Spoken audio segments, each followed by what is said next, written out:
নমস্কার, good morning. It's very good morning to you all. আজকে আমরা ক্লাস 8 এর জীবন বিজ্ঞানের ভাগের একটি চ্যাপ্টার সম্পর্কে আলোচনা করব। ভালোভাবে আলোচনা হবে এবং তার সাথে সাথে সম্পূর্ণ চ্যাপ্টারটা আলোচনা করতে আরো 2-1 দিন টাইম লাগবে। তো বন্ধু, ভালোভাবে মন দিয়ে শোনো। প্রথমে আমরা প্রথমের একটা পার্ট আলোচনা করতে চলেছি। ঠিক আছে? সেই পার্টের দিকে এসো।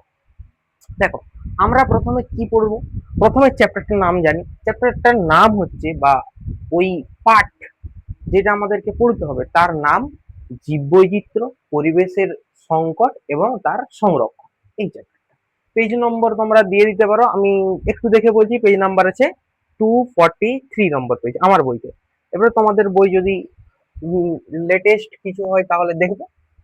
আচ্ছা,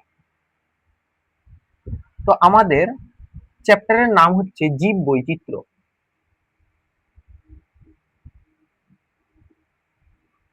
আরে কি হচ্ছে?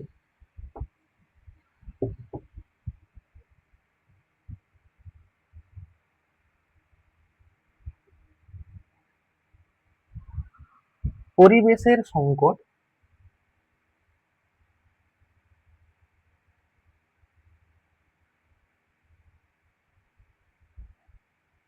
আর বিপন্ন প্রাণী সংরক্ষণ।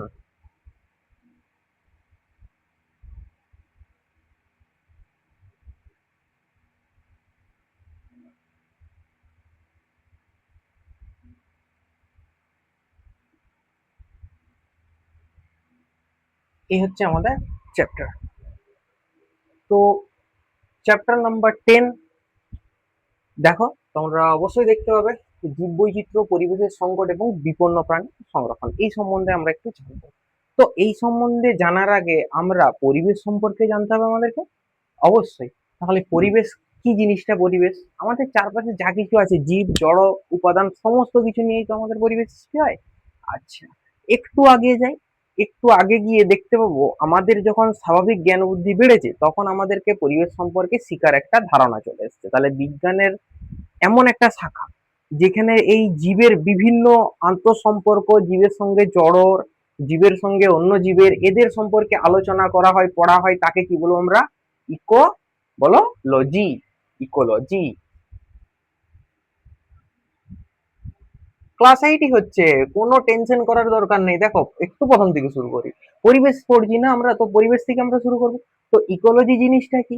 পরিবেশের সঙ্গে, দেখো পরিবেশে কি আছে? জীবও আছে, জড়ও আছে। তাহলে জীবের সঙ্গে জীবের একটা সম্পর্ক আছে, আবার জীবের সঙ্গে জড় পদার্থের একটা সম্পর্ক আছে। সেই জীবের সঙ্গে জীবের এবং জীবের সঙ্গে আন্তঃ সম্পর্ক জড়ের যে সমস্ত সম্পর্ক সম্বন্ধে আমরা যেখানে বিজ্ঞানের একটা যে বিভাগে পড়বো সেটাকে বলা হয় ইকোলজি। তো আমরা এখানে একটা নাম শুনেই থাকবো, বিজ্ঞানী আর্নেস্ট হেকেলের নাম, তাই তো?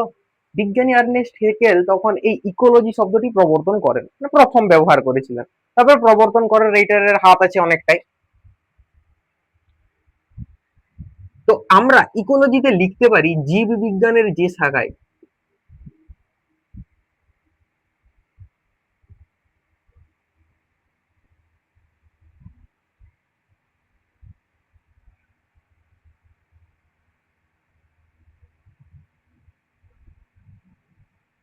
জীবগোষ্ঠী ও তাদের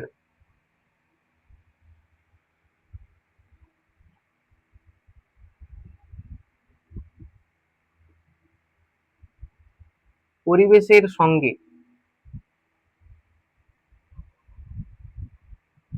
আন্তঃসম্পর্ক, তাহলে জীববিজ্ঞানের যে শাখায় জীবগোষ্ঠী ও তাদের পরিবেশের সঙ্গে আন্তঃসম্পর্ক নিয়ে আলোচনা করব, নিয়ে আলোচনা করা হয়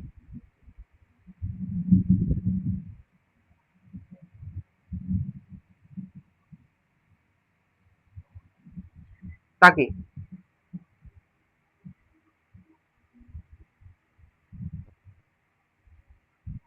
ইকোলজি বলে। আচ্ছা, ইকোলজি শব্দটি এসছে দুটো শব্দ, একটা হচ্ছে ঐকোস আর একটা লোগোস। তাহলে আমরা কি লিখবো? একটা হচ্ছে ঐকোস,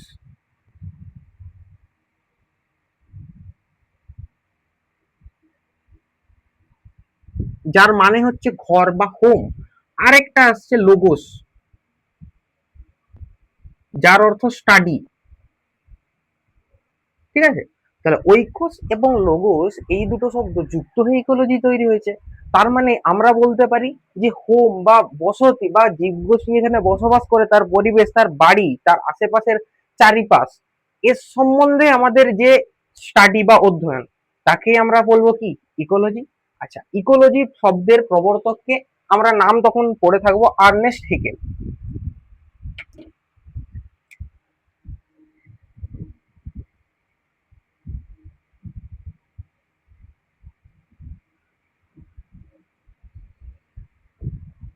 আচ্ছা, এই নামটা আমরা আমরা শুনে থাকবো ইকোলজি পড়তে গেলে। দেখো, ইকোলজি পড়ার অর্থটা কি, জীবের সঙ্গে জীবের এবং জীবের সঙ্গে পরিবেশের আন্তঃসম্পর্ক নিয়ে আলোচনা, তাই তো? তাহলে সেই পয়েন্টে আমি যদি এখানে লিখি, কিভাবে লিখবো? তাহলে এখানে লেখা যাবে, দেখো, জীব গোষ্ঠীর সঙ্গে যদি আমার জীবের আন্তঃসম্পর্ক হয়, সেটা আমরা কি লিখতে পারি, ইকোলজির আন্ডারে পড়ছে। আর এই জীবেদের সঙ্গে যখন পরিবেশের আন্তঃসম্পর্ক হয়, পরিবেশ, যেমন লেখা আছে যে পরিবেশের সঙ্গে আন্তঃসম্পর্ক, এদেরকে কি বলবো আমরা, জীবের সঙ্গে জীবের বা জীবের সঙ্গে পরিবেশের আন্তঃসম্পর্ক। এই এটা যার আন্ডারে আমরা এটাকে পড়ি, সেই জায়গাটাকে বলা হচ্ছে কি ইকোলজি। মনে গেছে? মনে থাকবে? দেখো, তো আমি এইটাকে একটু মুছে, যেহেতু আমরা এটা সংজ্ঞার মধ্যে লিখে দিয়েছি, তো আমি এখানে একটা লিখে রাখতে চাই, ইকোলজি দুটা পার্ট।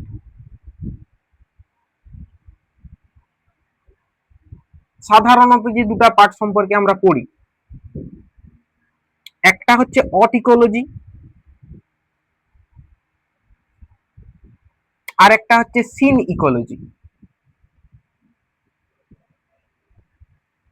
তাই তো? আচ্ছা, অট ইকোলজি জিনিসটা কি, নির্দিষ্ট একটি প্রজাতি, নির্দিষ্ট একটি প্রজাতির সঙ্গে পরিবেশের যে আন্তঃসম্পর্ক, তাদেরকে আমরা কি বলবো, অট ইকোলজি। আচ্ছা, একাধিক প্রজাতির সঙ্গে পরিবেশের যে আন্তঃসম্পর্ক, তাকে আমরা কি বলবো, সিন ইকোলজি। সিম্পল ব্যাপার, এই তো। তাহলে নির্দিষ্ট একটি প্রজাতি, ঠিক আছে, এর সাথে যদি পরিবেশ, এর সঙ্গে এর কিছু সম্পর্ক আছে, তাই তো? তাহলে এর যে সম্পর্ক, এটাকে কি বলবো আমরা, অট ইকোলজি। এরপর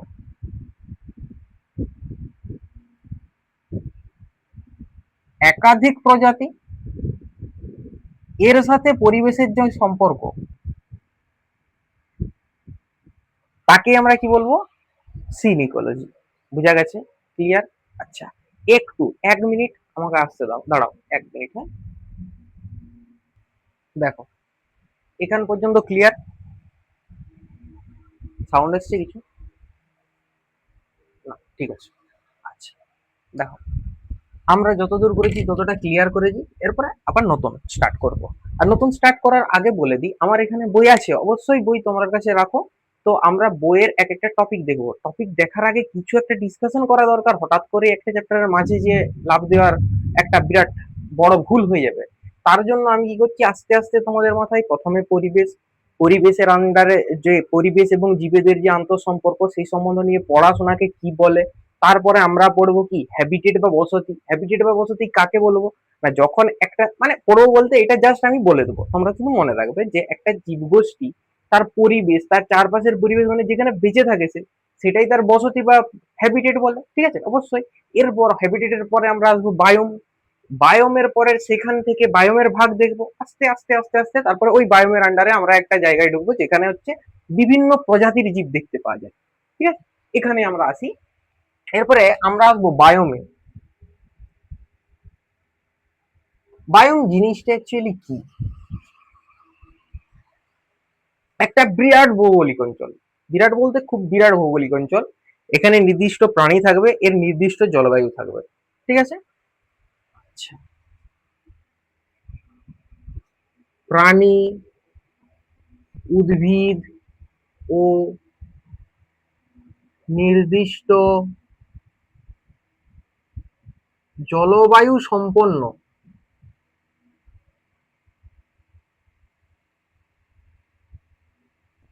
বিশাল ভৌগোলিক অঞ্চল।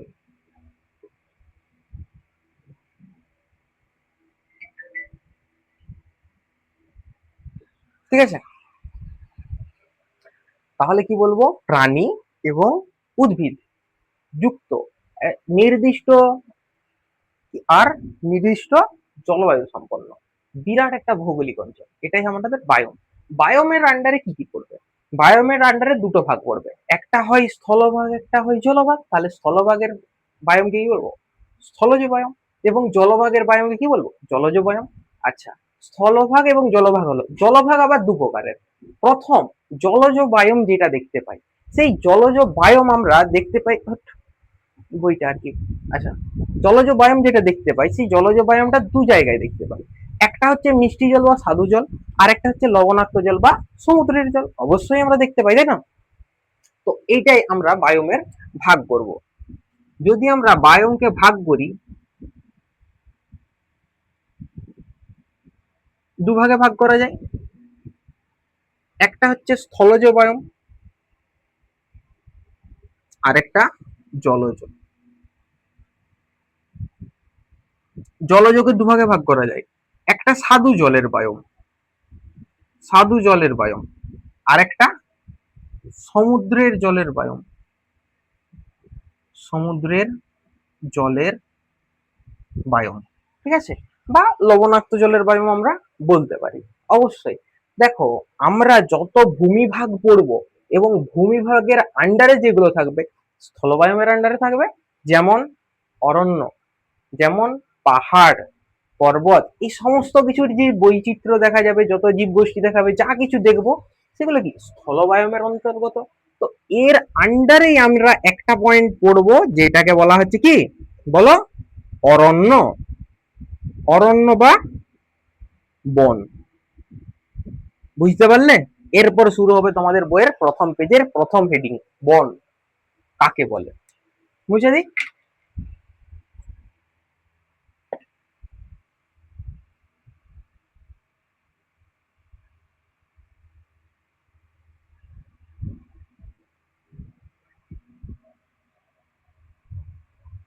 চলো স্টার্ট করা যাক। অরণ্য বা বন, এই কালারটা দেখা যাবে, লাল কালারে লেখা আছে অরণ্য। আই থিঙ্ক অবশ্যই দেখা যাচ্ছে। আচ্ছা, দেখো, এই অরণ্য বা বন সম্পর্কে আমরা যখন পড়বো, বন এটাও হেডিং দিতে পারো। চলো আগে বলি বন কাকে বলে। প্রথম পেজের একদম প্রথমে দেখো লেখা থাকবে, বন হচ্ছে অনেকটা জায়গা জুড়ে একাধিক, একাধিক বলতে একাধিক শুধু বলা যাবে না, অনেক বেশি পরিমাণ উদ্ভিদের সমষ্টি, এইটি বলা হয়েছে। তো এই জিনিসটা আমরা একটু যদি সাজিয়ে লিখি, কেমন ভাবে লিখবো? দেখো লিখবো, বন হলো, বন হলো অনেকটা বিস্তীর্ণ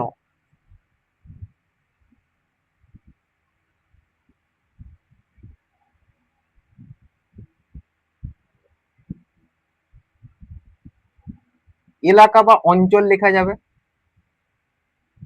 অঞ্চল জুড়ে জন্মানো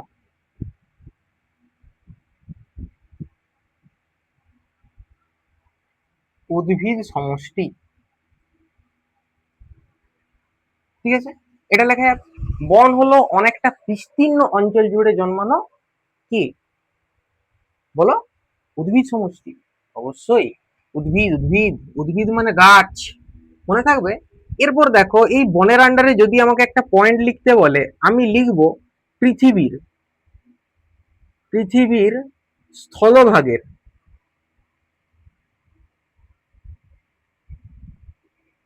1/3 এই বনভূমির অন্তর্গত। তাহলে পৃথিবীর যতটা স্থলভাগ আছে, দেখো পৃথিবীতে 3 ভাগ জল আর 1 ভাগ স্থল আছে। ওই 1 ভাগ স্থলটাকে যদি আমরা টুকরো টুকরো করে ভাঙি, 3টা ভাগ করি, 3টা ভাগের মধ্যে ওই শুধু স্থলভাগটাকে, তার একটা ভাগ হবে জঙ্গলে পরিপূর্ণ। ঠিক আছে, এই একটা হলো। এটা তো পৃথিবীর হলো। ভারতের কেসটা বলুন স্যার। ভারতের তের ভূমিভাগের প্রায় 21% বনভূমি।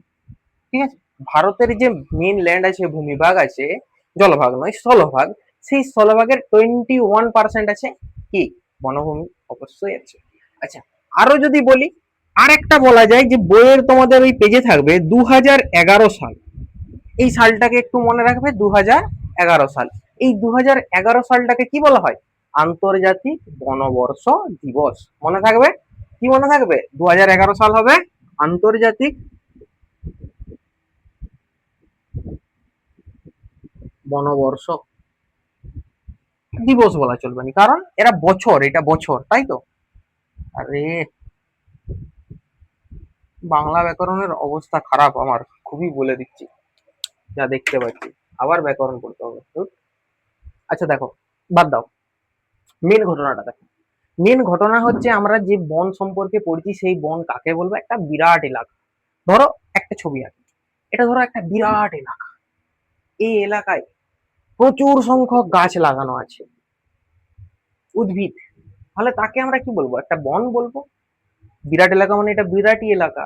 এখানে তোমাকে আঁকাটাও আমার ক্ষেত্রে খুব অসম্ভব একটা ব্যাপার হয়ে যাবে, এত বড় এলাকা এটা আমি এখানে ধরো এঁকেছি, সেরকম যদি কল্পনা তোমরা করতে পারো, যদিও জানি যে তোমরা সবাই কল্পনা করতে পারছো না এতটা, তবু একটু একটু কল্পনা করার চেষ্টা করো, তোমার আশেপাশের বিরাট বড় বড় জঙ্গল বা বিরাট বড় বড় বনকে দেখে তোমরা ওটাকে একটু মাথার মধ্যে আনার চেষ্টা করো, কাকে বলে। ঠিক আছে, এরপর আমরা দেখবো, যদি আমরা গোটা পৃথিবীটাকে দেখি, গোটা পৃথিবীর যে ভূমিভাগ আছে, জলভাগ নয় কিন্তু, ভূমিভাগ, জলের উপরে গাছ জন্মায়, হুম, স্থলভাগের উপরে গাছ জন্মায়। আর স্থলভাগের উপরে সৃষ্টি হয় কি? বনভূমি।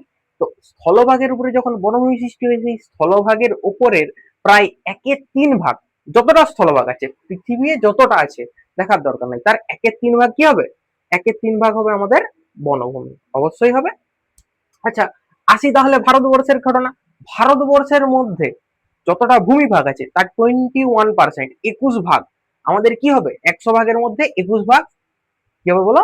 বনভূমি অঞ্চল। আচ্ছা, 2011 সালটাকে আন্তর্জাতিক বনবর্ষ হিসেবে পালিত হয়, পুরো সালটাকে। ওকে, এরপর একটা পয়েন্ট আমি যদি তোমাদেরকে বলি, এটা খুব একটা খারাপ হবে না, যে ইম্পর্টেন্ট দিয়ে লিখতে পারো, আবহাওয়া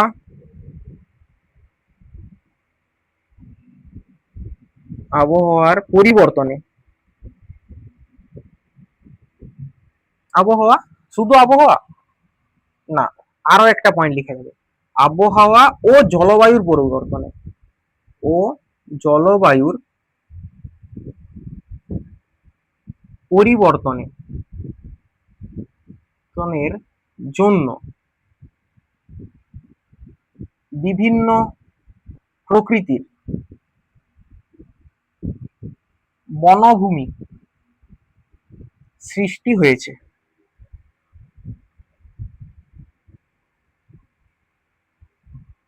তাই তো, আবহাওয়ার পরিবর্তনের মাধ্যমে বিভিন্ন ধরনের বনভূমির সৃষ্টি হয়েছে। যেমন আমরা যদি পৃথিবীকে দেখি, পৃথিবীর বিভিন্ন জায়গায় বিভিন্ন আবহাওয়া থাকে।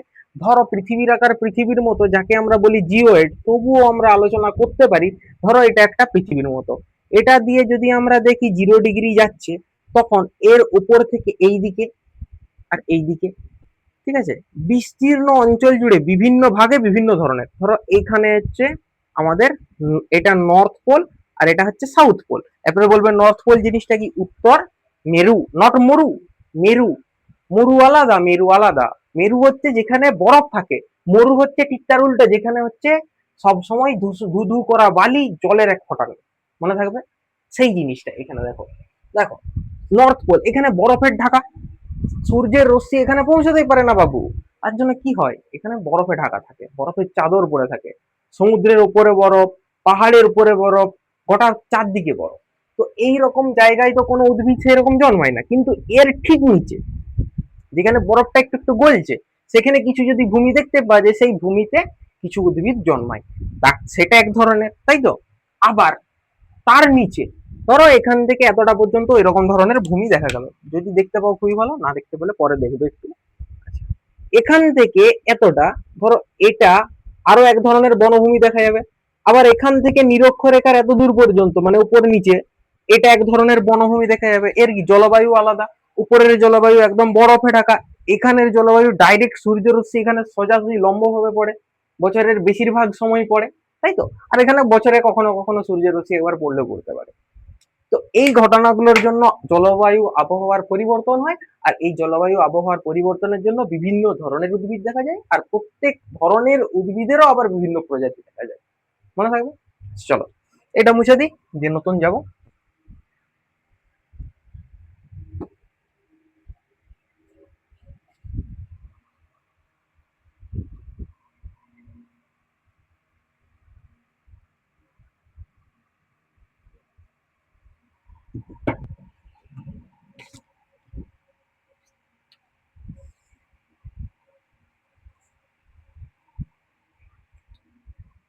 Don't panic about it. অরণ্য বা বনভূমি, আমার এখানে সমস্ত কিছু রেডি করা আছে তো। আরে কি হলো?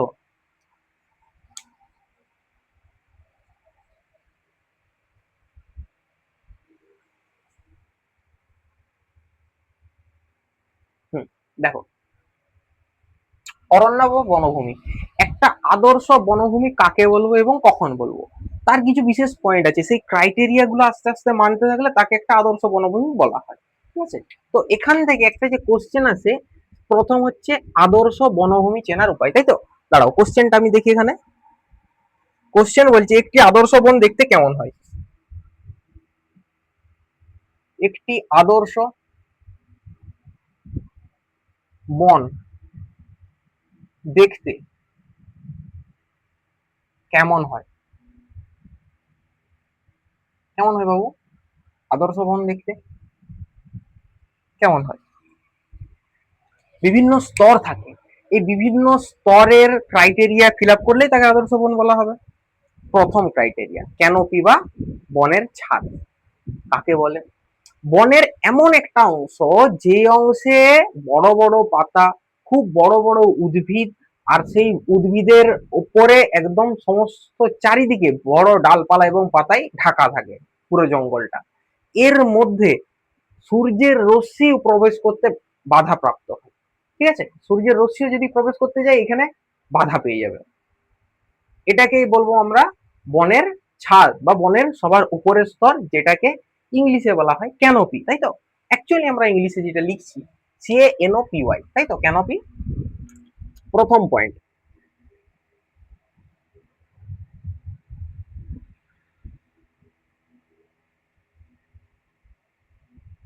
ক্যানোপি বনের ছাদ।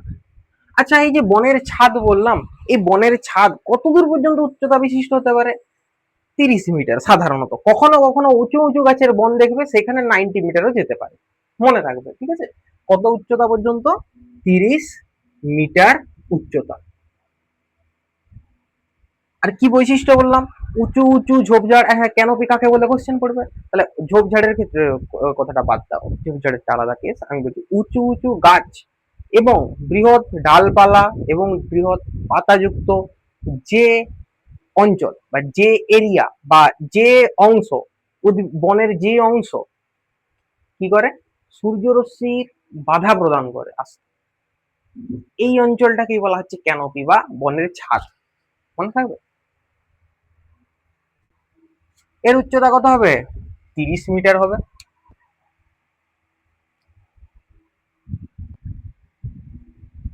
আচ্ছা, এর সঙ্গে আরেকটা পয়েন্ট বলা যায়, এই যে ক্যানোপি অংশটা, সূর্য রশ্মি তো নিচে আসতে বাধা দিয়ে দিচ্ছে।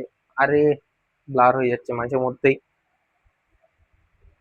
Wait a minute. হ্যাঁ, দেখো এরপরে ক্লিয়ার হয়েছে, হয়ে যাওয়ার কথা। দেখো, এই যে যে ক্যানোপি অংশটা, এই অংশটার নিচে যখনই আমরা এর নিচে যাচ্ছি সূর্যরশ্মি কম পড়েছে, অতএব এইখানেই সব থেকে বেশি পরিমাণ খাদ্য তৈরি হয়ে যাচ্ছে। এরপরে সূর্যরশ্মি অতটা ভালোভাবে পড়তে পারছে না, এর ফলে খাদ্য তৈরি অপেক্ষাকৃত কম হয়। তার মানে বলা যায় একটা বনের সব থেকে বেশি পরিমাণ খাদ্য এখানেই তৈরি হয়। দেখা যাবে বনের মধ্যে সব থেকে বেশি পরিমাণ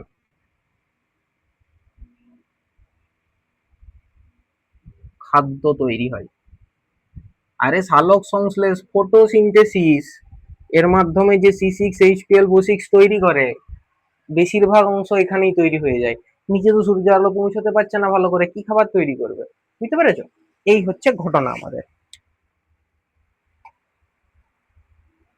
what is this behaviour?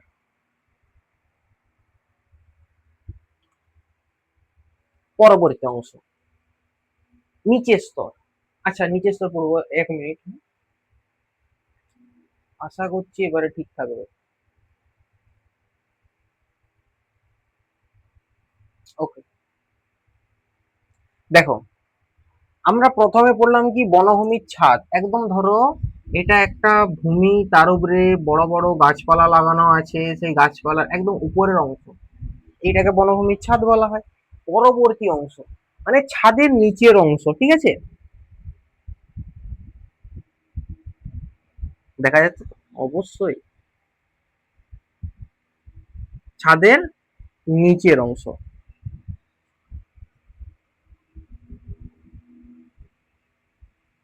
Under stories, ইংলিশে বলে আন্ডার স্টোরিজ। আচ্ছা, আন্ডার স্টোরিজ এর ক্ষেত্রে কি হয়, বা ছাদের নিচের অংশে কি হয় ঘটনাটা? ছাদের নিচের অংশে মানে পরিণত উদ্ভিদ, বয়স্ক বা বৃদ্ধ উদ্ভিদ যেগুলো, আবার নতুন নতুন নরম কাণ্ডের যে গাছ দেখা যায়, সেগুলো সমস্ত কিছু এই অংশে থাকে। এই অংশটা কেমন, কম আলোযুক্ত এবং বেগ, বাতাসের যে বেগটা থাকে সেই বেগটা খুব কম হয়, অথবা বেশি হয় না, উপরের উপরের দিকে বেগটা বেশি হয়। তাহলে কম আলো ও বাতাসের বেগ যুক্ত।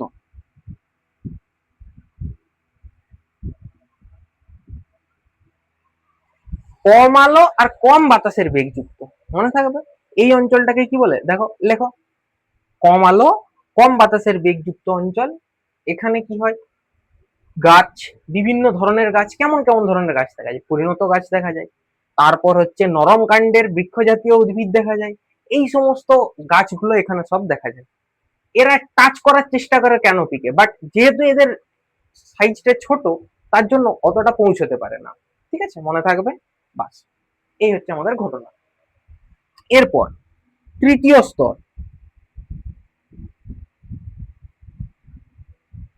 স্তর এটাকে গুল্ম স্তরও বলা হয়।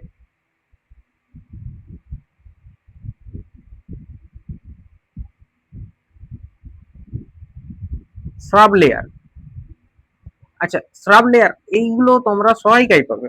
শ্রাব লেয়ার, থার্ড লেয়ারটাকেই শ্রাব লেয়ার আন্ডারে করা হয়, কারণ এখানে যে সমস্ত উদ্ভিদ জন্মায় সবগুলোই কি গুল্ম জাতীয় উদ্ভিদ বেশিরভাগ, মনে থাকবে। কেমন উদ্ভিদ, গুল্ম জাতীয় উদ্ভিদ। অবশ্যই আমাকে অর্ধেকটা দেখা যাচ্ছে, এইরকম হলে পরিষ্কার দেখা যাবে, বাট এটা হাইট নয় আমার অ্যাকচুয়ালি। তো দেখো, একটু মেনটেন করার চেষ্টা করো।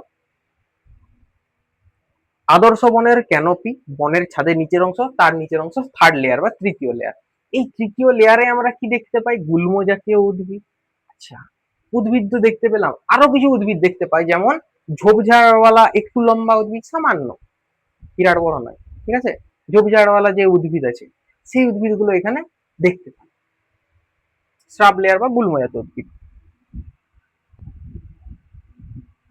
উদ্ভিদ যদি লিখি, আমরা এখানে লিখতে পারি, উদ্ভিদ এর মধ্যে আমরা কি লিখবো, গুল্ম,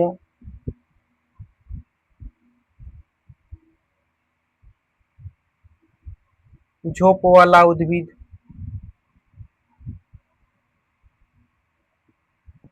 এগুলো দেখা যায়, ঠিক আছে। এই অঞ্চলটাই হচ্ছে ছোট ছোট প্রাণীদের খাদ্য এবং বাসস্থান। এই অঞ্চলটা কি, ছোট ছোট প্রাণীদের খাদ্য এবং বাসস্থান, মনে থাকবে। পরবর্তী পয়েন্টে যাই, থার্ড লেয়ারের পর যাব আমরা তার পরবর্তী স্তর, মানে মেঝের ঠিক উপরের স্তর, মেঝের ঠিক উপরের স্তর, স্তর এর আরো নাম আছে, অবশ্যই আছে। এর আরেকটা নাম হচ্ছে বিরুৎ স্তর, বিরুৎ স্তর বা হার্ব লেয়ার। কি লেয়ার, হার্ব লেয়ার, ঠিক ওপরের স্তর।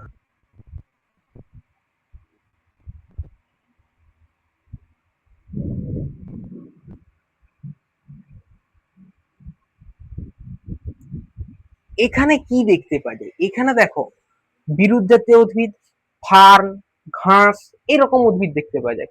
মানে মেঝে, যেটা মেঝের ঠিক উপরের স্তর, এখানে যে সমস্ত উদ্ভিদ দেখা যায় তাদেরকে কি বলবো আমরা? মেঝের ঠিক উপরের স্তরের উদ্ভিদ। আচ্ছা, যেমন কিছু কিছু উদ্ভিদ আমরা বললাম ফার্ন, আর কি উদ্ভিদ বললাম? ঘাস। আচ্ছা, ফার্ন, ঘাস, বিরুৎ জাতীয় যে কোনো উদ্ভিদ এখানে দেখতে পাওয়া যায়। এই পয়েন্টটা তো হলো। এরপর প্রাণীর পয়েন্ট যদি আসি তখন কি বলবো? ইঁদুর, ছুঁচো, এই সমস্ত প্রাণী যেগুলো আছে, কুকুর, এরা কোথায় থাকবে? এই লেয়ারে, মনে থাকবে। তাহলে উদ্ভিদ যদি লিখি, উদ্ভিদ হবে আমাদের কি কি বললাম গো? বিরুৎ জাতীয়, ঘাস, আচ্ছা ঘাসের পর ফার্ন, এই সমস্ত উদ্ভিদ। এরপর প্রাণী,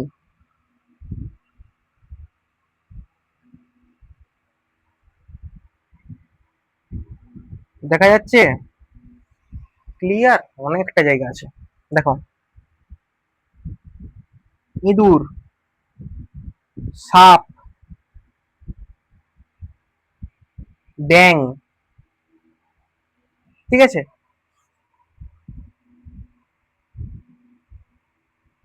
আর ছোট ছোট পাখিরাও এখানে মাঝে মধ্যে থাকে অবশ্যই। এখানে ইঁদুর, সাপ, ব্যাং এইগুলো লিখবে। মনে আছে, মনে পড়বে এখানে এই যে যে পয়েন্টটা আছে বিরুৎ জাতীয় হার্ব লেয়ার, যেটা এইচ, এইচ দিয়ে শুরু হয়, ঠিক আছে, হার্ব লেয়ার। এই হার্ব লেয়ার বা বিরুৎ জাতীয় স্তরে শিকার আর শিকারী উভয়ই থাকে। কে কে থাকে? শিকারও থাকে, শিকারীও থাকবে, মনে থাকবে। আচ্ছা, আমি যদি এখানে লিখি এই বিরুৎ জাতীয় স্তরের এখানে এইদিকে একটু পয়েন্ট করে, শিকার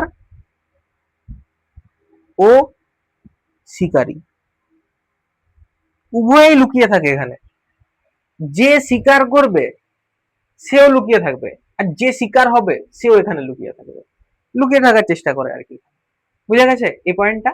এর পরে দেখো 1 2 3 4টা পার্ট হলো, আর একটা পার্ট নিচে হবে না, তার জন্য আমাকে উপরে বা সাইডে লিখতে হবে। অবশ্যই সাইডে লিখবো।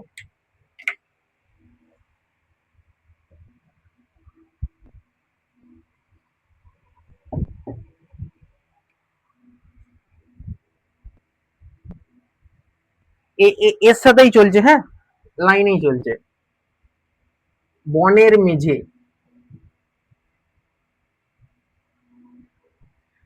দেখা যাবে, পরিষ্কার দেখা যাবে। দেখো বনের মেঝে, এখানে কিছু, আচ্ছা কিছু পরে বলছি।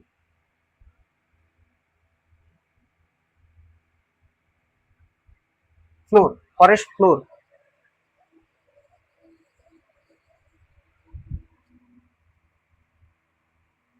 পরের দিন এখানে আমি বইটাও দরকার হলে নিয়ে আসবো, বইটাও তোমরা সচক্ষে দেখতে হবে। এখন আমার কাছে নিচে বই আছে, অবশ্য বিরাট কিছু ব্যাপার নয় এটা। তো আমরা একটু চেক করে করে যাব কি কি হচ্ছে কি কি না হচ্ছে। বনভূমির দিকে আসি আমরা, আদর্শ বন। আচ্ছা, তার আগে কিছু ছক আছে, সেই ছক পূরণটা অবশ্যই আমরা করব, বাট এর বাড়িতে। এইদিকে দেখো, বনের মেঝে বা ফরেস্ট ফ্লোর। ফরেস্ট ফ্লোর বলতে কি? ফ্লোর মানে কি? মেঝে। তোমরা যারা এখন যার উপরে বসে আছো, এখন অবশ্যই বেশিরভাগ লোকেরা, বেশিরভাগ স্টুডেন্ট টেবিল চেয়ারে বসে, খাটে বসে, তাই তো। বাট আমাদের টাইমে সবসময় আমরা কি মেঝেতে বসে পড়াশোনা করতাম, ভালো পড়াশোনা হয়, মনে রাখবে। তো ওই দিকেই আমরা যদি যাই দেখতে পাবো বনের মেঝেতে কি কি থাকে। বনের মেঝেতে প্রধানত প্রথম যেটা আমরা দেখতে পাই সেগুলো কি? পড়ে থাকা ফল, মানে গাছ থেকে পড়ে যাওয়া ফল, পচে যাওয়া ফল। আচ্ছা, গাছ থেকে পড়ে যাওয়া ছোট ছোট ডালপালা, গাছের পড়ে যাওয়া পাতা, মেঝের উপরেই তো পড়ে না, সবকিছু একটা মেঝের উপরে পড়বে। আচ্ছা, আরো কিছু যেমন পাখির পালক, পশুর লোম, এই ঘটনাগুলো, এগুলো কোথায় ঘটে? মানে যেখানে খুশি ঘটুক, তার মধ্যে এগুলো কি কোথায় থাকে? কোথায় পড়ে যাবে? মেঝেতে, মেঝের উপরে থাকবে। আচ্ছা, আরো কিছু থাকতে পারে, যেমন মৃত প্রাণী থাকবে তো, অবশ্যই মরে যাওয়া প্রাণী কোথায় থাকবে? মেঝের উপরেই তো পড়ে থাকবে, তাই না? তার উপরে আর কি কি থাকে?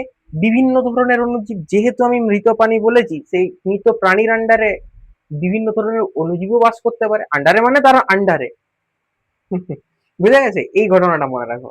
আচ্ছা, এর আগের চ্যাপ্টার অণুজীব আছে, আগের বলতে অন্তঃক্ষরারও আগে অণুজীবের জগৎ, সেই চ্যাপ্টারটা আমরা করব অবশ্যই। এই জিনিসটা দেখো আগে, তার সঙ্গে এর কোনো লিঙ্ক সেই রকম বিরাট একটা নেই, তার জন্য এটা স্টার্ট করা যায়। তো এখানে বিভিন্ন জীবাণু থাকে অ্যাকচুয়ালি। জীবাণু সম্পর্কে তোমরা শুনেছো, জীবাণুর নাম শুনেছো তো? অণুজীব বললে তোমরা কি পড়েছি, কখন পড়েছি? অবশ্যই পড়ার পরে তোমরাও বুঝতে পারবে অণুজীব, জীবাণু কি জিনিস, কি জিনিস। আচ্ছা, তাহলে বনের মেঝেতে কিছু বৈশিষ্ট্য এটার দেখলাম, আর কিছু প্রাণী দেখতে পাবো, প্রাণীও দেখলাম আমরা, কিছু প্রাণীও দেখতে পেলাম, প্রাণী তো দেখতে পেলাম। আর একটা পয়েন্ট আমি লিখছি, হিউমাস। হিউমাস ঘটনাটা দেখো, পড়ে থাকা ফল, পচে যাওয়া পাতা, আচ্ছা, তারপর হচ্ছে বিভিন্ন ধরনের পশুর মল, আচ্ছা, তার উপরে পরিত্যক্ত জীবদেহ, আত্মা যেখানে যায়, যে জীবদেহকে পরিত্যাগ করে চলে গেছে, মানে মৃত জীবদেহ অ্যাকচুয়ালি, বুঝা গেছে? এইটা, তো এগুলো পড়ে থাকে মাটির উপরে বা মেঝের উপরে। তো মেঝের উপরে পড়ে থাকার ফলে এখানে কি হয়, বিভিন্ন ব্যাকটেরিয়া দ্বারা একে বিয়োজিত করা হয়, ভাঙা হয়, ভাঙার ফলে এখান থেকেই তৈরি হয় হিউমাস। আর এইখান থেকে উদ্ভিদরা সব থেকে বেশি পরিমাণে রাসায়নিক সার পায়। ঠিক আছে? রাসায়নিক সার না জৈবিক সার? ঠিক করে বলো। আর এই রাসায়নিক সার ওখানে কে ছড়াতে যাবে? পাই কি? জৈবিক সার। মনে থাকবে? ঠিক আছে, তাহলে তোমাদের জৈবিক সার এবং রাসায়নিক সার সম্পর্কে জ্ঞানটা ভালোই আছে দেখছি।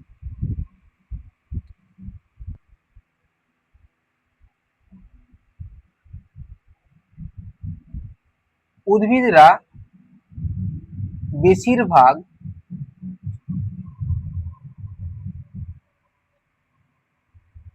খনিজ মৌল আর কি অ্যামিনো অ্যাসিড,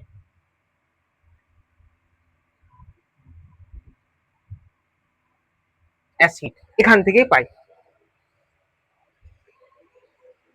ঠিক আছে। আরে অ্যাকচুয়ালি গাছের বৃদ্ধি, উদ্ভিদের বৃদ্ধিতে সহায়ক হয় অ্যামিনো অ্যাসিড, তারপর হচ্ছে আমাদের যে খনিজ মৌল কিছু কিছু পরিমাণের, এরা গাছের বৃদ্ধি করতে সাহায্য করে। এখান থেকেই পাওয়া যায়, কারণ এখানেই তো যত মৃত পচা গলা জীবদেহ পড়ে আছে, সার তৈরি হবে। ঠিক আছে, মনে থাকবে অবশ্যই। চলো মুছে দেবো, একটু দেখো, একটু দেখো, তারপরে মুছে দিচ্ছি।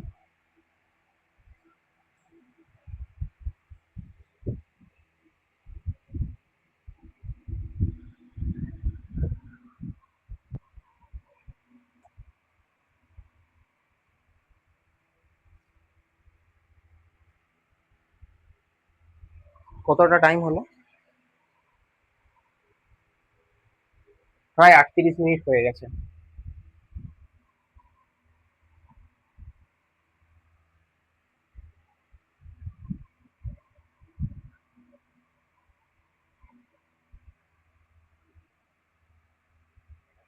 চ্যাপ্টারটা ওটাই চলছে।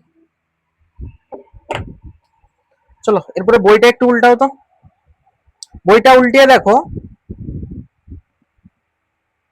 পৃথিবীর কোথায় কেমন ধরনের বন দেখা যায়, এইখানটা দেখো লেখা আছে। দেখো প্রথম পয়েন্টে, সারা পৃথিবীর সব জায়গায় বনের পরিমাণ কিন্তু সমান নয়। এটা টেক্সট বই, অ্যাকচুয়ালি টেক্সট বই, কোনো উল্টাপাল্টা বই নয়। ঠিক আছে, দেখো এটা দেখো, সারা পৃথিবীর সব জায়গায় বনের পরিমাণ কিন্তু সমান নয়। তো কি বলা যায়, সারা পৃথিবীর স্থলভাগের 1/3 বনে ঢাকা, যেটা আমরা ফার্স্টে বলেছি। আচ্ছা, দ্বিতীয় পয়েন্ট আমরা কি দেখতে পাই, 95% প্রাকৃতিক ভাবে গড়ে ওঠে, আর বাকি 5% মানুষ তৈরি করে।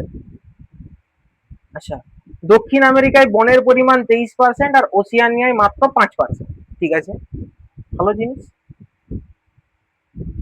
এরপর টুকরো কথায় দেখো, অ্যামাজনের জঙ্গলের কথা বলা হয়েছে। আমরা দেখলাম পৃথিবী যদি গোল হয়, সেই পৃথিবীর মাঝ বরাবর একটা রেখা গেছে, যেটাকে 0 ডিগ্রি অক্ষরেখা বা নিরক্ষরেখা বলা হয়, বলা হয় কি না? এই নিরক্ষরেখার ওপর দিকে 10 ডিগ্রি নর্থ, আর নিরক্ষরেখার দক্ষিণ দিকে 20 ডিগ্রি সাউথে। ঠিক আছে, তো 0 ডিগ্রি, 1, 2, 3, 4 এভাবে ডিগ্রিতে মাপা হচ্ছে। তো এই 0 ডিগ্রির ওপর দিকে নর্থের দিকে 10 ডিগ্রি বেশিটা নয়, 10, আর নিচের দিকে সাউথের দিকে বেশি পার্ট, প্রায় 20 ডিগ্রি। এই 10 ডিগ্রি এবং 20 ডিগ্রির মাঝে যে তোমার জঙ্গল বা বনভূমি দেখতে পাওয়া যায়, সেটাকে আমরা কি বনভূমি বলবো? ক্রান্তীয় বৃষ্টি অরণ্য। ক্রান্তীয় বৃষ্টি অরণ্য এই অঞ্চলের মধ্যে যে বনভূমি দেখতে পাওয়া যায়, আরে বেশি হয়ে গেল উপরের দিকে, এই অঞ্চলে এটা কি বলবো? আরে ক্রান্তীয় বানান ভুল লিখছি, 1 মিনিট। হ্যাঁ,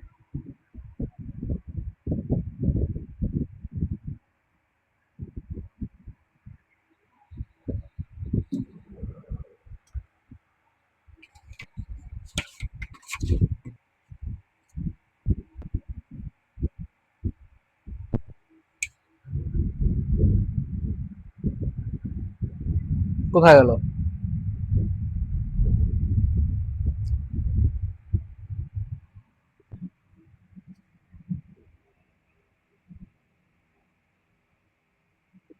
ঠিক করবে ভূগোল স্যারের কাছে ক্রান্তীয় বানানটা।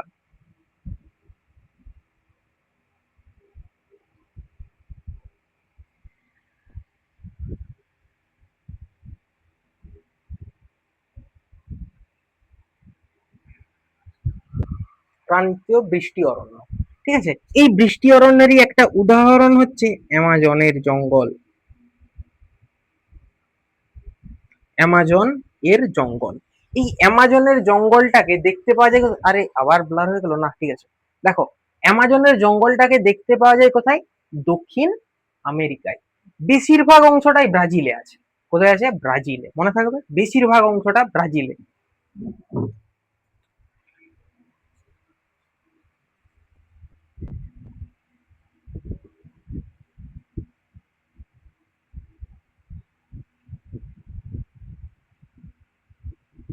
বেশিরভাগ অংশ কোথায় থাকবে? ব্রাজিলে।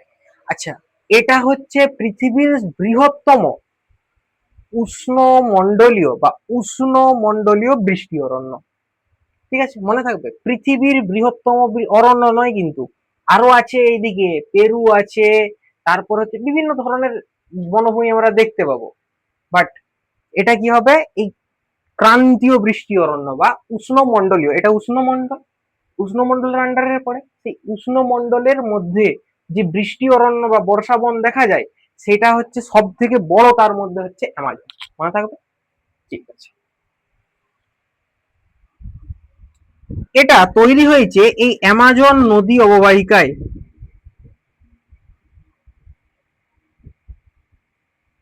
ভূগোলের বানান, বিজ্ঞানের বানান উল্টাপাল্টা করে দিচ্ছে। আচ্ছা, দেখো, অ্যামাজন নদী আর অ্যামাজন নদীর সাথে বয়ে চলা তার কিছু উপনদী এবং শাখা নদী মিলিয়ে তৈরি করেছে এই অ্যামাজনের জঙ্গল। অ্যাকচুয়ালি নদী মিলিয়ে কি জঙ্গল তৈরি করেছে? আরে নদী যেদিকে যাচ্ছে তার আশেপাশে গাছ তো লাগবেই না, অবশ্যই প্রকৃতি থেকে গাছ তৈরি হবে।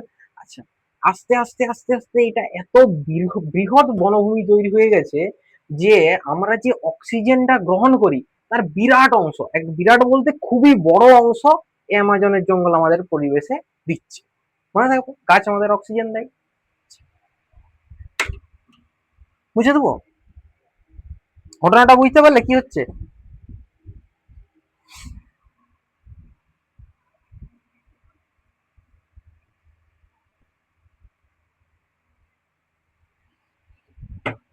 চলো,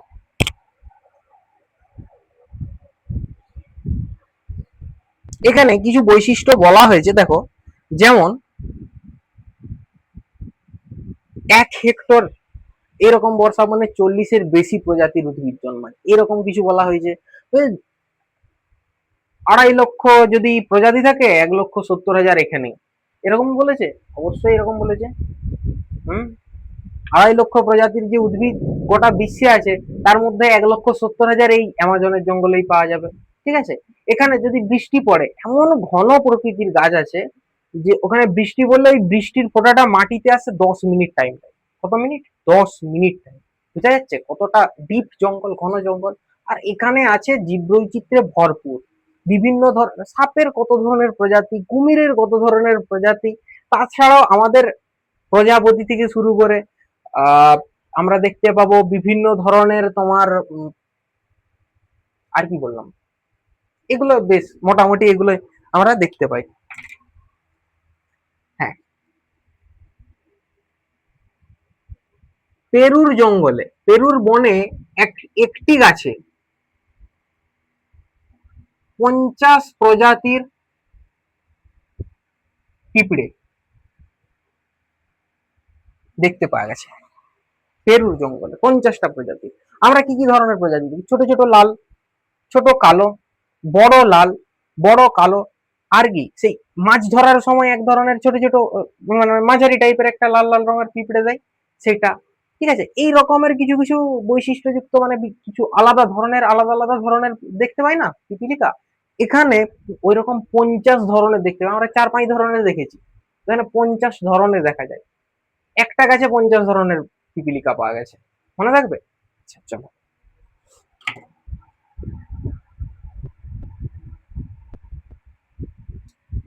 আরো একটা পয়েন্ট এখান থেকে বলা যায়। আচ্ছা, একটা নয় দুটো বলা যায়। প্রথম পয়েন্ট বলা যায় যে বৃষ্টি, মানে বন্যার সম্পর্কেই বলা যেতে পারে। তো প্রথম পয়েন্টে আমরা কি দেখবো? বন্যার সম্পর্কে। দেখো, এখানে বন্যা হওয়ার চান্স খুব কম, কারণ এই যে জঙ্গল, এই জঙ্গল এত পরিমাণ বেশি, আর এত বড়, আর এত উদ্ভিদ আছে এর মধ্যে। এই উদ্ভিদগুলো কি করে, বাতাসের যে জলীয় বাষ্প, এইগুলোকে, এই জলীয় বাষ্পকে এরা কি করে আস্তে আস্তে রিলিজ করবে। ঠিক আছে, আর যত জল আছে শুষে নিবে এরা, নিজের মধ্যে স্পঞ্জের মতো শুষে নিবে, দিয়ে জলীয় বাষ্পকে আস্তে আস্তে রিলিজ করবে।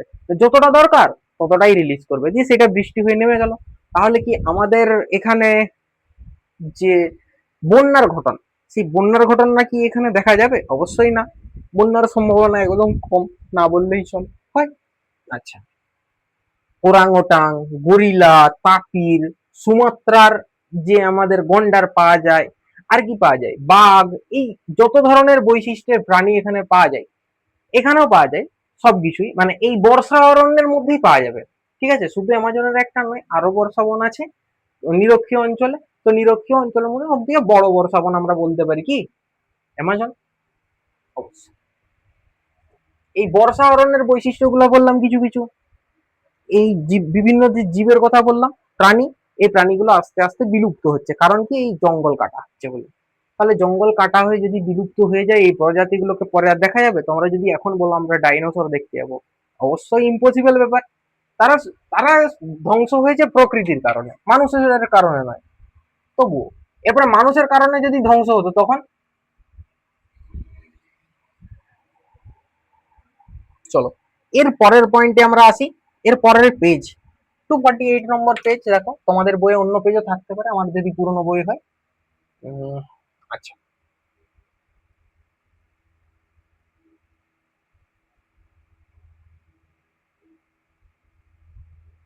বনভূমি ধ্বংস অবশ্যই হচ্ছে।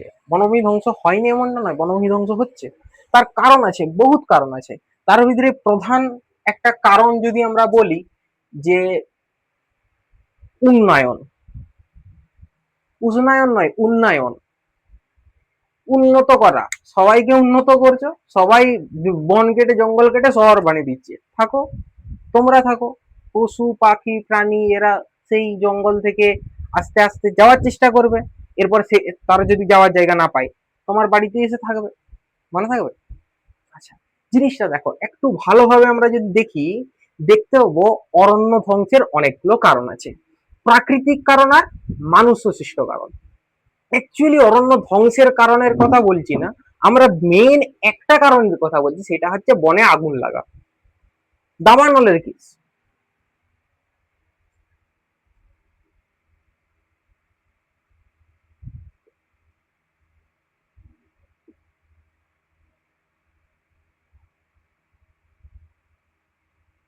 বিভিন্ন কলকারখানা, বিভিন্ন ধরনের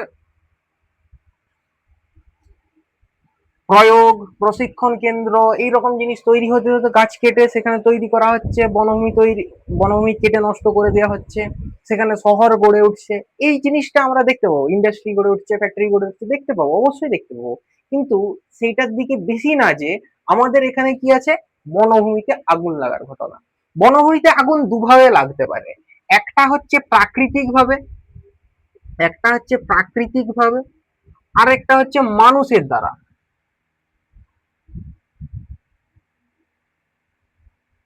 অবশ্যই লাগতে পারে প্রাকৃতিক ভাবে এবং মানুষের দ্বারা। চলো প্রাকৃতিক ভাবে একবার আলোচনা করি, তারপরে আসবো আমরা মানুষের দ্বারা, মানে আমাদের দ্বারা কিভাবে বনভূমি আগুন লাগে। প্রাকৃতিক ভাবে দেখো, 1 নম্বর পয়েন্ট, তোমরা কোনোদিন বজ্রপাত পড়া দেখেছো? বজ্রপাত, বাজ পড়া যেটাকে বলে। ওই বজ্রপাতের ফলে ধরো একটা গাছ, সেখানে বজ্রপাত হলো, বাজ পড়লো, গাছে হালকা করে আগুন ধরে যাবে। এর থেকে আশেপাশে ঘন যদি গাছ থাকে আর শুকনো পাতা থাকে, আস্তে আস্তে কি হবে, পুরো জঙ্গলে আগুন ছড়িয়ে পড়ে, খুব দ্রুত পরিমাণে ছড়িয়ে পড়ে। ঠিক আছে, 1 নম্বর পয়েন্ট হয়েছে।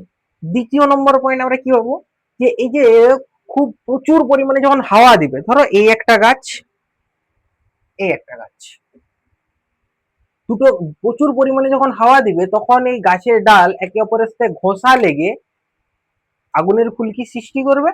আর সামনে আছে পাতা, পাখির বাসা, সেখানে থেকে হঠাৎ করে আগুন ধরে যাবে জঙ্গলে। এই ঘটনা ঘটতে দেখা যায়। ঠিক আছে, 2য় নম্বর পয়েন্ট হলো। 3য় নম্বর পয়েন্ট আমরা বলতে পারি যে বনভূমি যদি কোনো আগ্নেয়গিরির কাছে থাকে, অগ্নুৎপাত হবে, বনভূমিতে আগুন ধরে যেতে পারে, হতেই পারে, কারণ লাভা এত পরিমাণ উষ্ণতা থাকে তার মধ্যে, তাহলে সেটা তো যে কোনো জিনিসকে পুড়িয়ে দিতে পারে না। তো বনভূমিতে আগুন ধরাটা বিরাট ব্যাপার একটা কিছু নয় ওই সব জায়গার ক্ষেত্রে। আচ্ছা, 3টা পয়েন্ট হলো। 4র্থ পয়েন্ট আমরা কিছু বলতে পারি। হ্যাঁ, আরো একটা ভালো পয়েন্ট আছে। ধরো একটা বনভূমিতে মেঝেটা পুরো কাঁকরের বা পাথরের তৈরি, একটা পাথর ভেঙে, ধরো একটু ঢালু বনভূমি, সেখানে গড়িয়ে আসছে, গড়িয়ে আসার সময় গড়িয়ে আস্তে আস্তে আস্তে আস্তে মেঝে আর পাথর দুজনেই ধাক্কা খাচ্ছে, ঘর্ষণ হচ্ছে। ঘর্ষণের ফলে কি, সেখান থেকে আগুনের ফুটকি ফুলকি ছিটকে ছিটকে বেরোবে, আর মেঝেতে পড়ে থাকে কি, শুকনো পাতা, তাই তো, পাখির বাসা, খড়ের খড়কুটোর মতো বিভিন্ন ধরনের ছোট ছোট ঘাসের টুকরো, যেগুলো হচ্ছে শুকিয়ে গেছে। এর উপরে ওই রকম আগুনের ফুলকি যদি ছিটকে পড়ে, তখন কি করবে, হঠাৎ করে সেটা আগুন ধরে নিবে, আর আস্তে আস্তে ধরতে ধরতে পুরো জঙ্গলে ছড়িয়ে পড়বে। এরকম একটা জঙ্গলে আগুন ধরেছিল নিমাতে, যে 87%, 87 জন লোক মারা গেছে। মনে থাকবে, কতজন লোক মারা গেছে? 87 জন লোক। এগুলো তো প্রাকৃতিক ঘটনা হলো, যেমন বাজ পড়া। 2য় পয়েন্ট কি লেখা যায় না,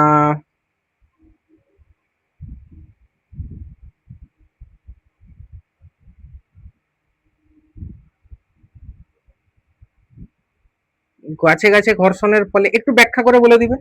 আচ্ছা,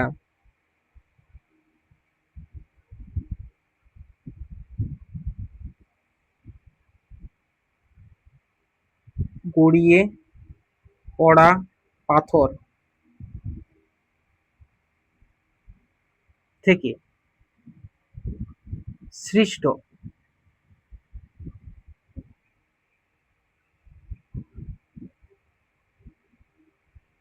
আগুনের ফুলকি থেকে। ঠিক আছে, পরবর্তী পয়েন্ট আমরা কি বলতে পারি, আর কিছু বলার দরকার নাই, এখানে 3-4টা বললেই হবে। এর পরবর্তী পয়েন্ট, মানুষের দ্বারা। একটা কি হবে, ধূমপান। কি পান? ধূমপান।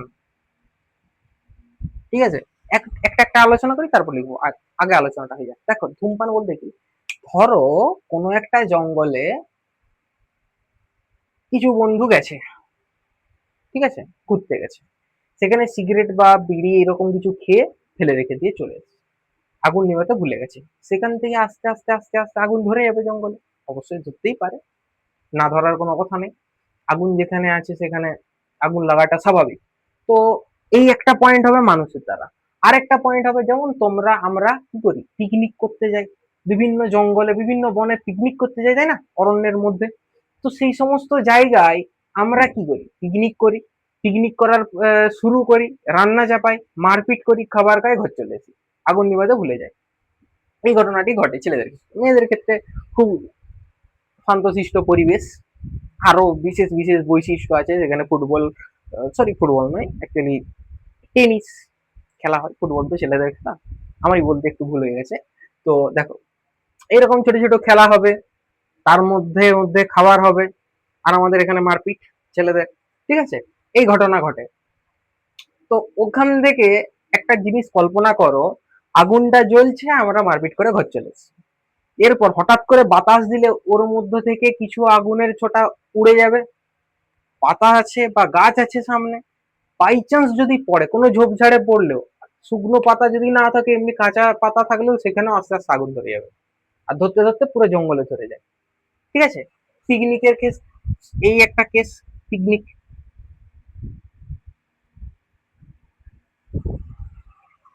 এর মাধ্যমে বনভূমি ধ্বংস হয়, অবশ্যই হয়, না হওয়ার কোনো কথা এখানে বলা যাবে না। তো আমরা এরপরে দেখবো, দেখো বনভূমি ধ্বংস হলো, এরপর বনভূমিতে যদি আগুন লাগে, এইভাবে আগুন লাগার ফলে যদি বনভূমি ধ্বংস হয়, কি ক্ষতি হতে পারে? আচ্ছা, এটা তো কারণ, এটা কি হলো বনভূমিতে আগুন লাগার কারণ। বনভূমিতে আগুন লাগার ফলাফল কি হবে? একটা হয় কারণ, আর তার কারণের কিছু ফলও হয়তো হবে, অবশ্যই। দেখো কি ফল হতে পারে। এক নম্বর, আমরা যে আমরা যখন আগুন জ্বালাচ্ছি বনভূমিতে, কাঠ জ্বলছে তাই না, কার্বন তৈরি হচ্ছে। কি তৈরি হচ্ছে? Carbon dioxide, CO2 increasing in the air. আচ্ছা, ইংলিশটা খুব যাচ্ছে তাই হয়ে গেল। CO2 increases, O2 decreases, the density of O2 decreases, ওকে। এটা বলা যেতে পারে। দেখো কার্বন ডাই অক্সাইড যেটা, সেটা কি, আমরা যখন কাঠকে জ্বালাই একটা ধোঁয়া পাওয়া যায়, গ্যাস পাওয়া যায়, সেইটা কি কার্বন ডাই অক্সাইড গ্যাস। সেই কার্বন ডাই অক্সাইড গ্যাসটা আস্তে আস্তে আস্তে আস্তে বেড়ে যায় এবং অক্সিজেন গ্যাসটা কমে যায়। এটা এক নম্বর পয়েন্ট হলো। দ্বিতীয় নম্বর পয়েন্ট কি হতে পারে, যে এখানে এই যে ধরো গাছগুলো ধরো কি হয়েছে, জ্বলেছে, এই জ্বলার ফলে ছাই তৈরি হয়েছে। সেই ছাই যদি বৃষ্টি হয়, বৃষ্টি হওয়ার ফলে কি হবে, ওই ছাই জলের সঙ্গে মিশবে, নদীতে যাবে, পুকুরে যাবে, আশেপাশে জলাশয়ে গিয়ে মিশবে। এর ফলে ওই যে জলাশয়গুলো আছে, ওই জলাশয়গুলো কি হবে, জল দূষণ, অবশ্যই জল দূষণ। আচ্ছা, 2 নম্বর পয়েন্ট হলো। তৃতীয় নম্বর পয়েন্ট বলা যায় মাটি ক্ষয় বা ভূমিক্ষয় বলা যায়। ভূমিক্ষয় বলতে কি, একটা গাছ মাটিকে আঁকড়ে ধরে রাখে, তার শিকড় মাটিকে আঁকড়ে ধরে রাখে। এবারে যদি গাছই না থাকে, তখন কি হবে? Wait a minute.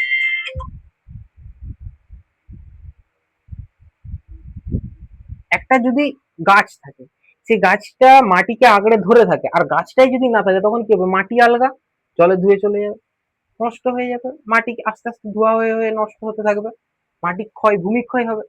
আচ্ছা, এই গাছ কি করে, জলকে, যেখানে জলচক্র যেটা ওয়াটার সাইকেল, সেটাকে মেনটেন করে রাখে। ওয়াটার সাইকেল মেনটেন মানে জলচক্র নিয়ন্ত্রণ, বাংলায় বলে। মানে মাটিতে জল আছে, সেই জল বাষ্পীভূত হয়ে উপরে উঠছে, সেই বাষ্প আবার কি বৃষ্টির দ্বারা নিচে নেমে আসছে। এই যে জলচক্র, একটা চক্রাকারে চলছে জলের আবর্তন, এটাকে কি বলে, ওয়াটার সাইকেল বা জলচক্র। এটাকে নিয়ন্ত্রণ করে কিন্তু উদ্ভিদ, মনে থাকবে। আচ্ছা, ঠিক আছে। এর পরবর্তী পয়েন্ট আমরা কি দেখতে পাবো, গ্লোবাল ওয়ার্মিং বা বিশ্ব উষ্ণায়ন। কি দেখতে পাবো, গ্লোবাল ওয়ার্মিং বা বিশ্ব উষ্ণায়ন। বিশ্ব উষ্ণায়নের ঘটনাটা কি, দেখো বিশ্ব উষ্ণায়ন বলতে কি, পৃথিবীর যে টেম্পারেচার বৃদ্ধি, তার CO2 বিরাট একটা কাজ করে ওই সবের ক্ষেত্রে। তো CO2 পরিমাণ যদি বৃদ্ধি হয়, বিশ্ব উষ্ণায়ন ঘটবে, গ্লোবাল ওয়ার্মিং, যেটা আমাদের এখনকার বিরাট একটা টেনশন। সব বিজ্ঞানীর এটা হচ্ছে মেইন টেনশন, ঠিক আছে, মনে থাকবে। এই হচ্ছে ঘটনা।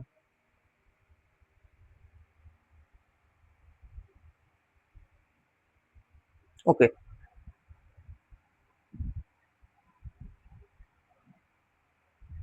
বিশ্ব উষ্ণায়ন হলো, আরো কিছু কিছু পয়েন্ট আছে। দেখো, বন কেটে ফেলার ফলেও এই ক্ষতিগুলো হয়। পরবর্তী পয়েন্টে আমরা দেখতে পাবো বিশ্ব উষ্ণায়ন, মরুভূমি তৈরি, ডেসার্টিফিকেশন। যদি বনভূমি নাই থাকে, সে জঙ্গলে আগুন লাগার ফলে হোক, বন কেটে নেওয়ার ফলে হোক, এগুলো তো ঘটতেই পারে, তাই না? তো এর আন্ডারেই আমি সব ফলাফল আলোচনা করে দিচ্ছি। আচ্ছা, তাহলে CO2 হলো উদ্ভিদের তোমার মাটি ধরে রাখার ক্ষমতা হলো। আচ্ছা, হঠাৎ করে যদি জঙ্গলে আগুন লেগে যায় তখন কি হবে? অর্ধেক প্রাণী তো সেখানেই মারা যাবে, সঙ্গে সঙ্গে তৎক্ষণাৎ, তাই তো? অনেক প্রাণী সেখানে মারা যাবে। আচ্ছা, এই একটা হলো রোস্ট, রোস্ট হয়ে যাবে সেখানে, বুঝতে পেরেছো? হ্যাঁ, রোস্টেড চিকেন হয়ে যাবে। অ্যাকচুয়ালি চিকেন যদি বন মোরগ থাকে তখন চিকেন হবে। দেখো, পরবর্তী ক্ষেত্রে যখন এই যে বনভূমি কেটে নেওয়া হচ্ছে, জঙ্গল শেষ হয়ে যাচ্ছে, নষ্ট হয়ে যাচ্ছে, অরণ্য ধ্বংস হচ্ছে, এর ফলাফল কি হতে পারে? এই CO2 পরিমাণ তো বাড়বেই অবশ্যই। এর ফলে কি বিশ্ব উষ্ণায়ন হতে পারে। আচ্ছা, গাছ কেটে সাফ করে দিলে তখন কি মেরু তৈরি হবে না মরু তৈরি হবে? মরুভূমি তৈরি হয়ে যাবে। আচ্ছা, আমাদের যেখানে সূর্যরশ্মি ডাইরেক্ট 90 ডিগ্রিতে পড়ে, ধরো তুমি এখানে বসে আছো, এখানে সূর্যরশ্মি তোমার কপালের উপরে পড়ছে, এখানে কোনো গাছ নেই, একটি গাছ আছে, তার মানে কি পুরো কপালটা তোমার কি মরুভূমির মতো হয়ে যাবে না? সেই রকম। দুটা হলো। তৃতীয় নম্বর আমরা কি দেখতে পাবো, যে আমাদের যে অক্সিজেন, এই অক্সিজেনের পরিমাণটা অনেক পরিমাণে কমে যাবে। উদ্ভিদ যদি না থাকে, অক্সিজেন কে দিবে? আমার দাদু? আচ্ছা, জলচক্রের ঘটনা বললাম। আর জঙ্গলে কি থাকে? বিভিন্ন প্রজাতির উদ্ভিদ, বিভিন্ন প্রজাতির প্রাণী।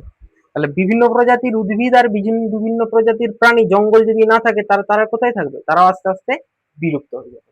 মনে থাকবে, এইগুলোই হচ্ছে আমাদের আজকের আলোচ্য বিষয়। আজকে এই পর্যন্তই, পরের দিন আমরা বনভূমির একটা পাঠ করেই শেষ করে দেবো।